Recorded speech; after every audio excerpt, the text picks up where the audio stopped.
There is Pope Francis this morning at a prayer service in St. Peter's Square, start of this holiday season. And it comes on the heels of a remarkable document he released this week. We're here with the roundtable to discuss that. I want to read some excerpts of it first, though. It's called The Joy of the Gospel. It talks a lot about our duty to the poor, and he comes out against what he calls the globalization of indifference. Says, thou shalt say thou shalt not to an economy of exclusion and inequality. Such an economy kills. How can it be that it is not a news item when an elderly homeless person dies of exposure, but it is news when the stock market loses 2 points? Takes on trickle-down theory. Says it has never been confirmed by the facts and expresses a crude and naive trust in the goodness of those wielding economic power. And finally then goes directly into political debates. He says, I beg the Lord to grant us more politicians who are genuinely disturbed by the state of society, the people, the lives of the poor. It is vital that government leaders and financial leaders take heed and broaden their horizons, working to ensure that all citizens have dignified work, education, and health care. Peggy Noonan, in some ways, a summary of all the things we've been seeing from the Pope in the last several months. And he didn't necessarily change church doctrine, but kind of reordered its priorities. Well, each pope, in the way he speaks about the problems of the world, shows the world his own thinking and his own sense of priorities. This pope, first of all, he continues to fascinate. He excites the imagination of the world. I've never had so many friends of various sorts and backgrounds in this city and in Washington say, I love this man so much, I'm considering becoming Catholic. Have you heard that, people? I'm actually hearing it from people. They're like, wow, could I join? There's many different ways to approach the Pope's paper, which is long and which dealt with many things. One of the thoughts I had briefly was this. Our modern popes have tended to be European social democrats. Socialism is not something that has upset them. Communism has. They grew up in a certain world, and they grew to understand the economic ways and practices and traditions of the West, the free place, which was very helpful to them as the cardinals who became popes, resisted the communist world. Now we have a new pope, Francis from Argentina. His tradition is different.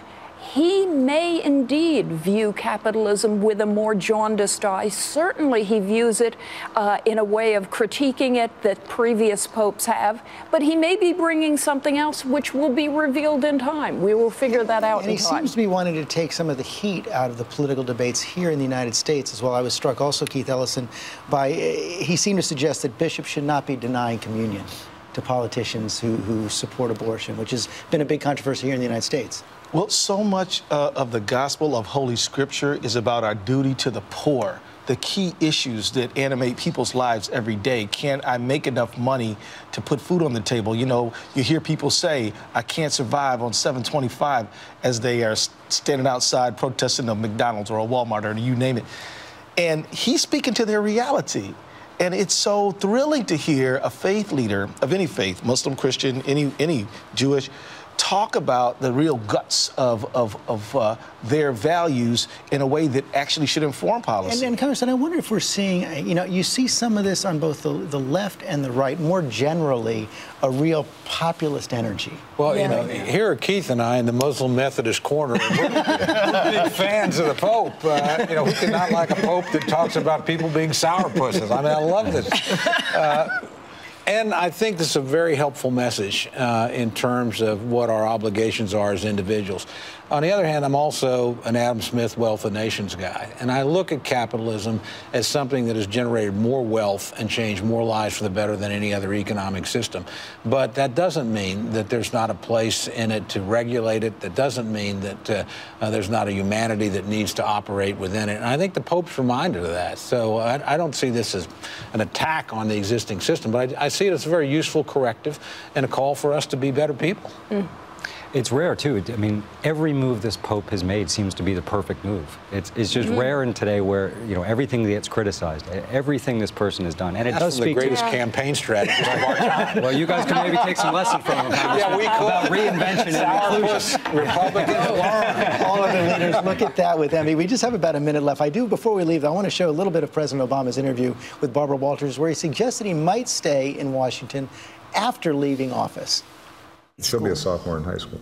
So you may want to stay in Washington because of Sasha. Well, I don't want to pin you down, but I am. Let's put it this way. Sasha will have a big vote. Obviously, they've, and Michelle have made a lot of sacrifices on behalf of my cockamamie ideas of running for office and things, and so I want to make sure that it's good for them. David Plouffe, the president, maybe being a good father and a good husband right there. Is it realistic that he could be the first president, I think, since Woodrow Wilson to stay in Washington after? Well, you got to do right by your kids. So I think most presidents want to escape Washington at the end of their second term, but you got to do right by your kids. And by the way, it's a good thing he won re-election because he might have had 6 years in Washington as a former president. Woodrow Wilson stayed in Washington because he was dreadfully ill. He had had a stroke or a series of strokes, and so he was not well, so he moved a few blocks away from the White House. I think we'd all agree in general it is very good when presidents arrive from a real American place. And it's very good when they get their job done to leave and get home and go home to the real American place, as Harry Truman did, as Reagan did. But I'm really glad that the president did that, because that's a part of him that I think Americans need to see. He is a wonderful father.